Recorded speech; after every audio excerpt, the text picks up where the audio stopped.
Good morning and welcome to this week's IGTV. Happy Thanksgiving if you are one of my American friends. Thank you for being here.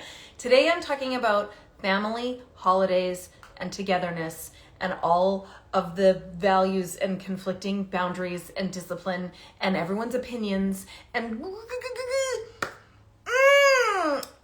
it's enough to make you want to spend less time with your family. Can we be really honest about it? Yes, that is actually what happens. So if you're listening right now and you're with your family, I want you to put your headphones in and let's spend a little time together. If you are aggressively chopping and slicing for your big turkey dinner today, I want you to put your headphones in and aggressively chop while we talk.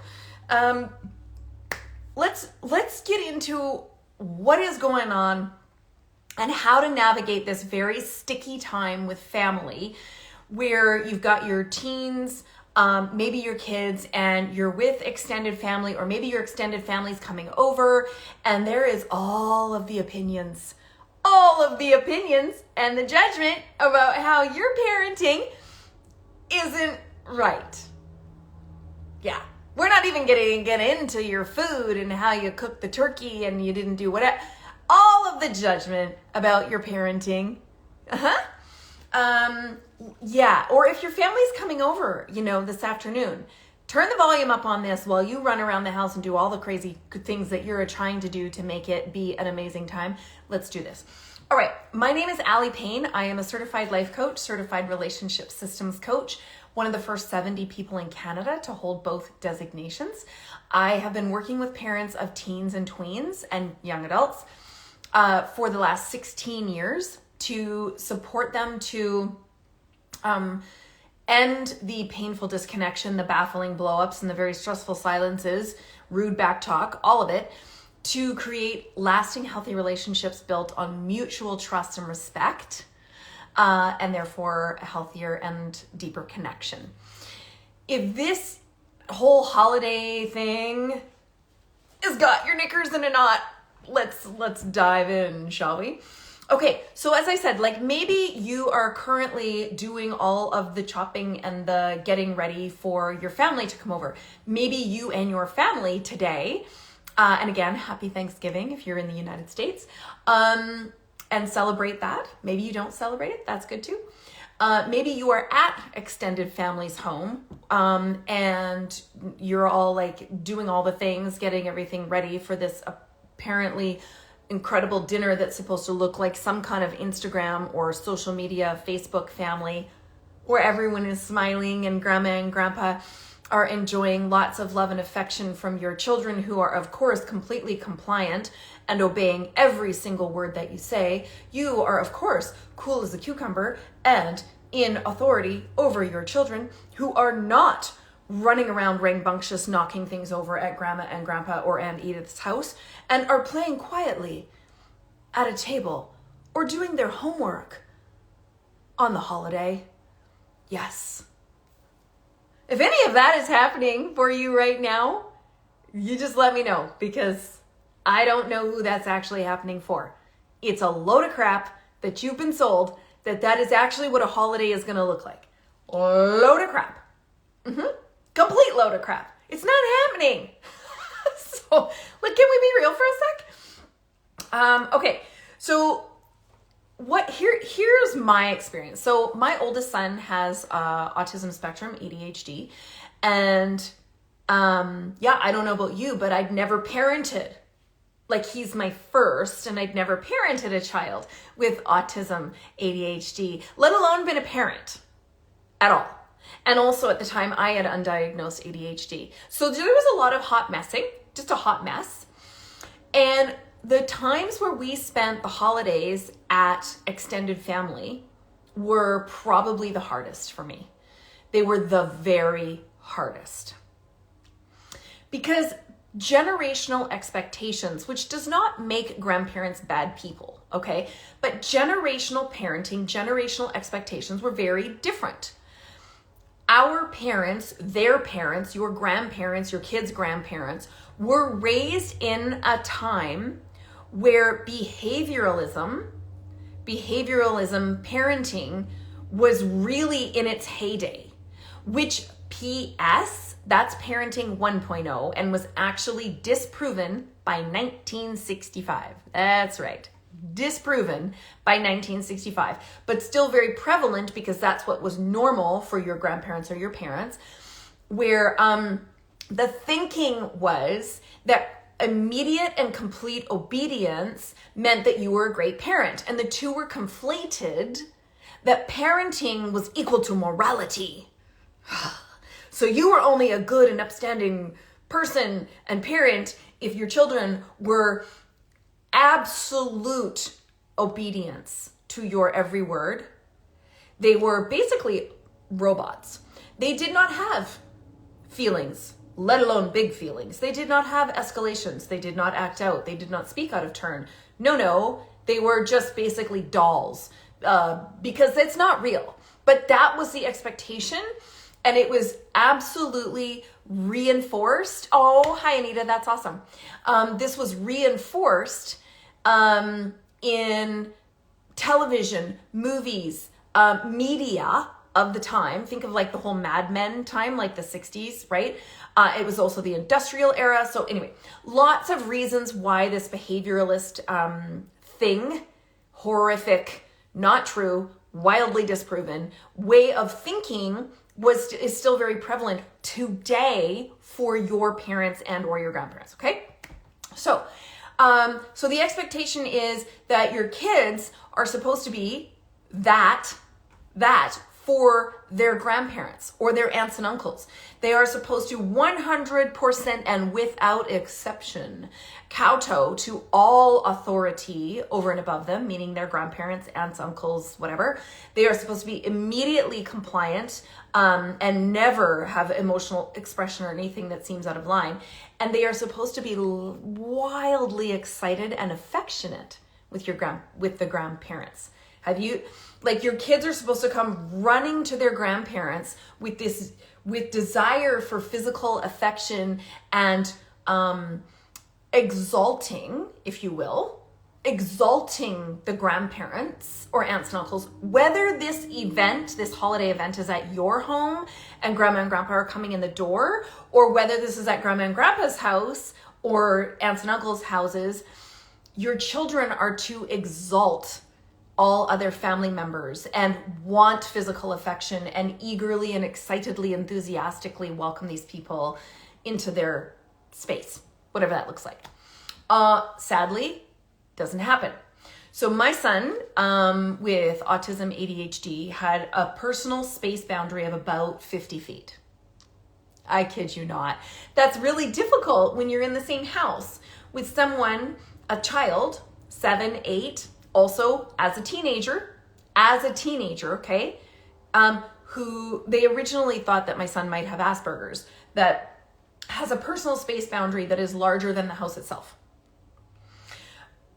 So my son was not deemed as pleasing or as lovable by family, because he was not the one who enthusiastically ran to extended family, who enthusiastically wanted to give hugs and love and affection. He was the one who was like, hell no. And I supported that.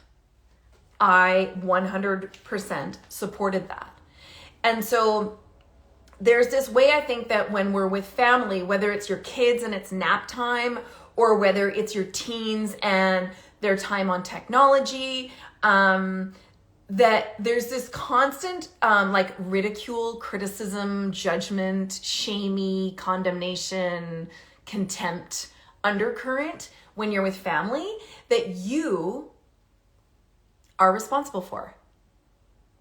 Type yes in the comments if this has been your experience at any point. Subtly, overtly, it doesn't matter. You are responsible for caretaking all of your extended family's feelings. Whether you are in their home or they are in your home, you are responsible for them feeling comfortable.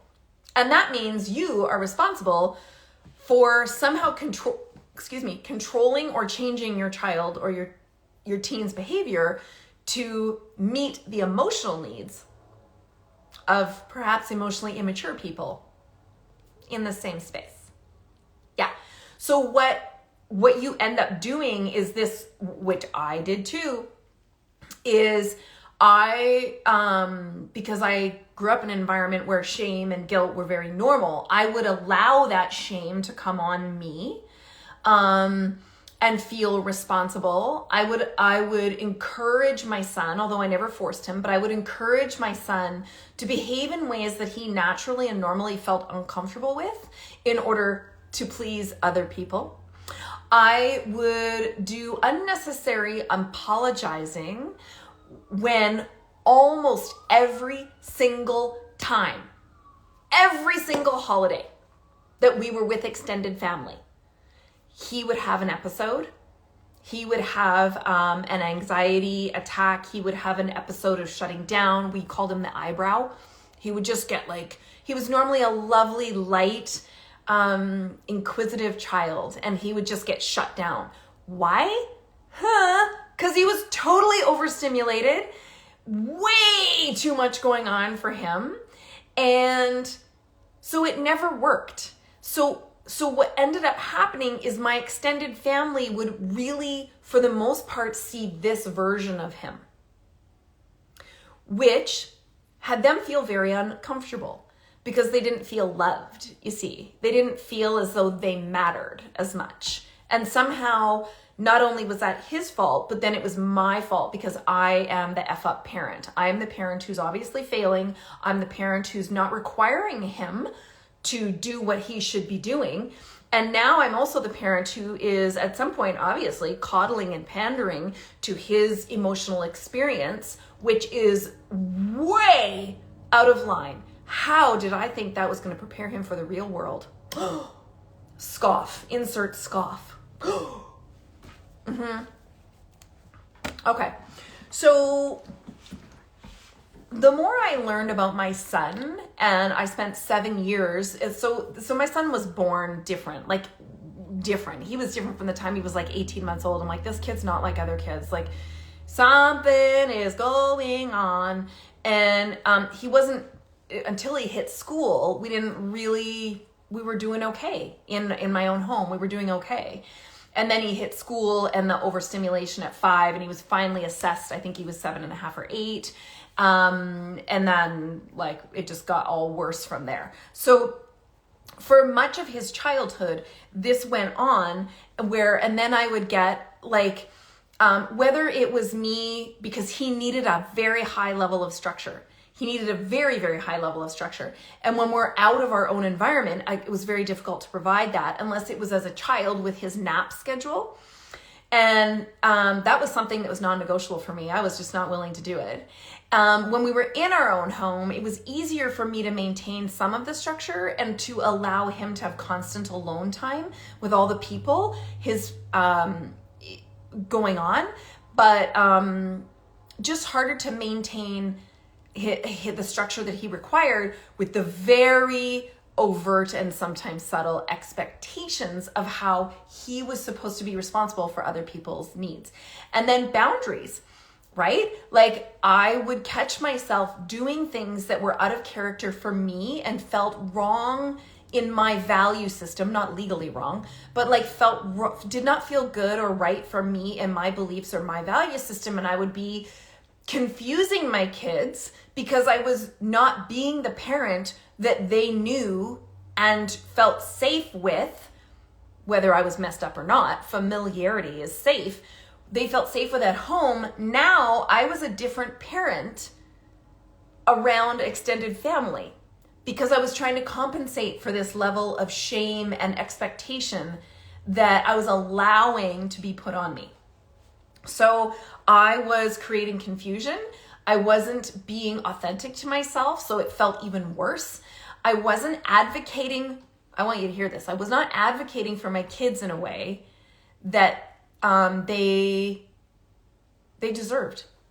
They deserved to be advocated for, not ridiculed, not shamed, not criticized, but advocated for by me, their parent, even with extended family. So I was afraid to speak up. I was afraid to say what worked and what my kids needed. I was afraid to sometimes say what I needed. And so I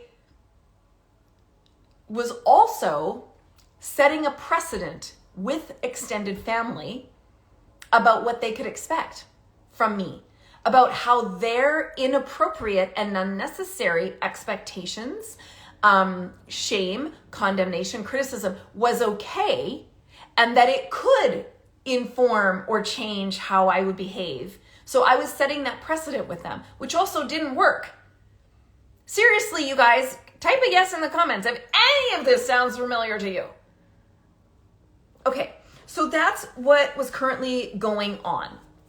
And that's why none of it worked. Because I was letting them think that what was happening was okay. And this isn't about loving them or not loving them. This is about healthy relationship. And I was agreeing with unhealthy relationship tools and not being the mom that my kids were used to, or advocating for them in the way that they deserved. And I certainly wasn't showing myself the respect and dignity that I deserved by being authentic to myself. So they're not getting to know me. They're not getting to know who my kids really are. It was just like a giant, uncomfortable level of subtle fakeness. Not like full, not 100% fake. Been there, done that. But it was like this uncomfortable level of subtle fakeness that does not build the kind of lasting and authentic connection that I stand for. So I was also abandoning what was true for me. And it doesn't work because I was modeling for my kids that you give up who you are in front of extended family, that you give into unrealistic or perhaps inauthentic expectations when you're around other family.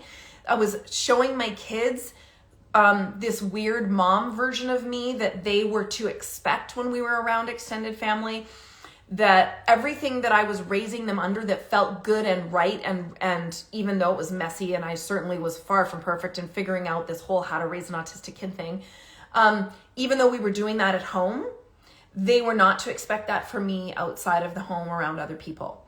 And that is a terrible, terrible, terrible thing to set your kids up for. And that they were expected to be different people around a extended family. It was awful. It was awful.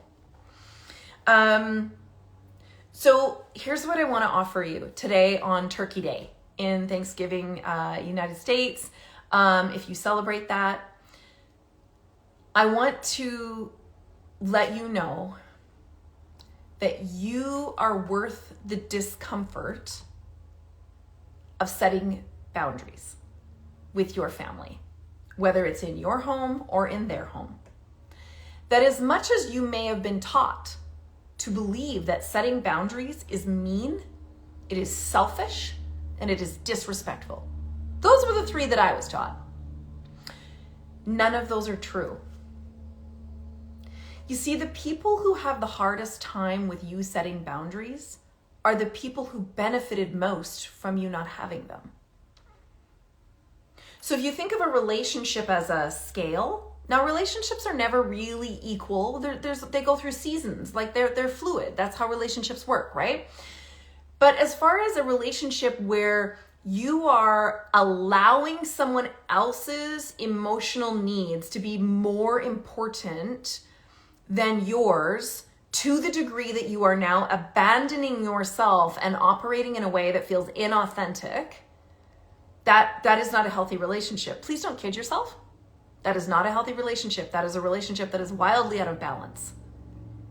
So getting a relationship back into balance, yes, absolutely, breaking the cycle of people pleasing, which is how the majority of our generation was raised. If you're a parent, if you're a Gen X, Gen Y parent, that's how we were raised, was that it was our job to caretake the emotions and behaviors of those in authority, aka older than us, in the room. We were told that as children, that our behavior was directly responsible for their feelings, their choices. They, as adults, were not responsible for their feelings or behaviors. No. You as a child we're responsible for that.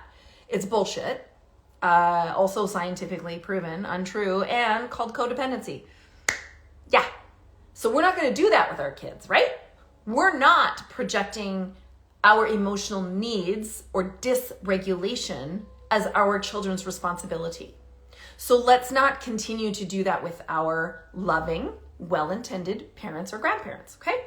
So the counterintuitive thing that I'm asking you to do is to, first of all, own your worth and your value, that you deserve the same level of respect as everyone else in the home. And that setting a boundary absolutely can feel like your hair is on fire. It's so frightening when it is not an environment you've been raised in. And it's going to challenge the same people who are currently benefiting from the out of balance relationship. Because essentially you're caretaking them. It's about them. That's not a healthy relationship. Now, again, they're not bad people. This is just everything they learned. That's all. So the counterintuitive thing is, instead of seeing you setting boundaries with your family as being mean, selfish, rude, okay, what I want you to frame this as is that setting boundaries is about saying, I am worth respect. I deserve and am worth respect. The same level of respect of everyone else. And that in fact, setting a boundary to uphold what that might feel like for me is not mean or selfish. It is in fact simply triggering someone else's fear, an emotional insecurity that is theirs, not yours. It is their responsibility, not yours. And as you set a boundary about the nap times that your kids are going to have, okay, that nap time is really not negotiable. Because why? Because you're the parent and you're going to end up dealing with the whiny, snivelly, freaking out kid because you were trying to please some extended family by changing their nap time when it wasn't necessary. Sometimes it is necessary, of course, when it wasn't necessary. So nap time, technology time, whatever technology time your teens or your children have at home, that might be the amount of technology time that they have during the holidays with extended family, whether your extended family likes it or not. Now, you may need to negotiate that if perhaps now they're around cousins who have a different way of being raised, and that is opposed. You guys might need to negotiate what's going to feel sameness, equalness a little bit. Because kids don't care if you come from different homes, and kids, all they do is see, well, they're getting this and we're not getting this. So you might need to negotiate that. Technology time, that means devices, that means TV time. How much outside time do they normally have? Because grandparents were not raised in technology. Your parents were not raised with technology. So the tisking and the scoffing at you, whether your kids are on technology or not, over the holidays, stop it. Stop it. You are not responsible for someone else's level of fear or their perception of what a good parent is, or the judgment that they have that morality is equated to parenting, which it's not. Okay? That you can raise the most incredible children, which I'm sure you are, whether they have technology time or not. Now, a lot of these things are best addressed up front. Okay, mom, dad, aunt, uncle, sister, brother, if we're coming to your house, this is what's going to look like for our kids around technology, around bedtime, around nap time, around playtime outside, around family time, quiet time alone. How does that sound for you? And then you begin the conversation, like what's negotiable and what's not negotiable. My nap time with my kids was not negotiable. I was pretty hard on that. Because why? Because then, you see, when they're overtired and won't go to sleep at night because they're overtired, you don't get to shit all over me because I'm a bad parent when you're the one who insisted that they miss their nap to meet your schedule. Like, you don't get it both ways. So what I want you to do is compassionately and lovingly and respectfully treat yourself first, compassionately, lovingly, and respectfully. Treat yourself. Second thing is I want you to communicate this from a way that is loving and respectful to any extended family, whether they're in your home or in someone else's home, that it's okay for them to not enjoy or like your boundary. They don't have to, actually. Boundaries don't require agreement. Oops. Boundaries are a loving and respectful way of saying, this is what works for me and what doesn't. And then they get all worked up and, well, in my day, we weren't, yeah, it was definitely different then, for sure. Yeah, it is different now. That I can see how this would be uncomfortable. You empathize and you validate with their objection to your boundary.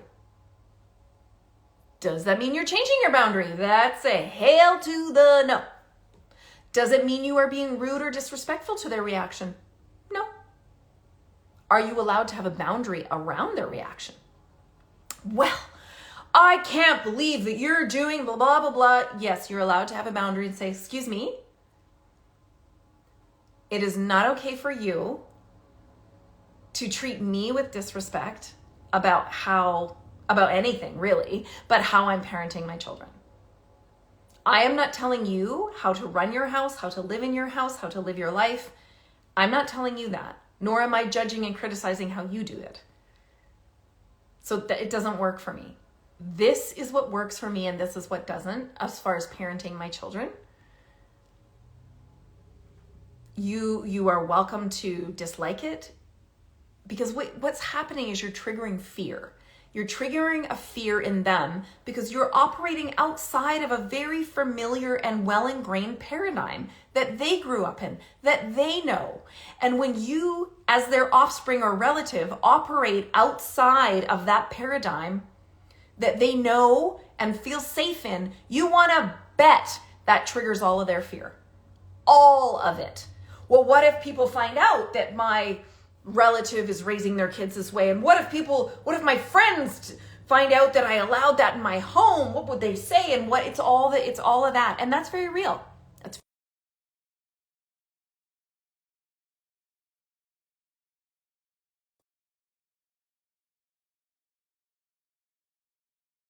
Do not disturb.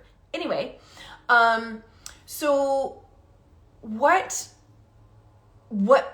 I want you to do is set the boundary, and I'm going to give you an article about that in a second. I want you to set the boundary because I want you to understand that you deserve respect and your feelings to be acknowledged and what feels good and true for you with your children just as much as your family. Not one or the other. It's an and. And I want to acknowledge how frightening that feels because it literally took me probably the first 40 years of my life to work through my own fear and trauma in order to actually self-advocate speak up for myself in front of family. And I did it a little bit before that for the sake of my son, because again, my son was not the loving, he would be with his grandparents for a time, but usually it was not in their home. It was only in our house where he felt really safe and comfortable. And my kids were on some technology, and my grandparents weren't raised with that, and they didn't get to watch TV. So there was a lot of judgment about that too.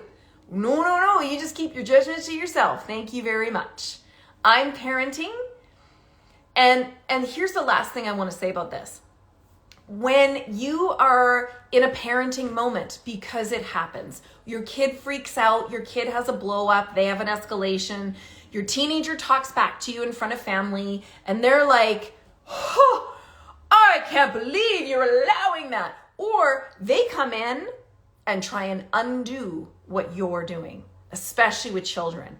Oh, don't listen to your mom. You're allowed to do. Nope. That's not okay. And I want you to know you're allowed to say no, and you're allowed to say no up front. You're allowed to say no up front.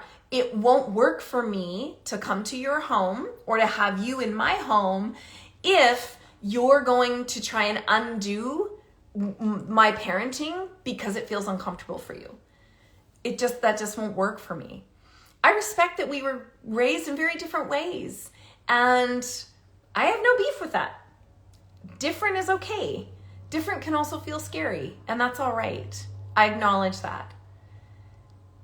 This takes some deep, deep work to love and respect yourself enough to communicate and self-advocate the boundaries that you want with your family. And again, like my teen, even my son, like he would have major episodes even as a teen at other people's houses because of the lack of stimulation, because of the lack of familiarity in his environment, of what he could control and what he couldn't control. Autism is a thing. And so that is really, really what I want to say. And here's what I want to share with you most of all. My family didn't love it. But you know what?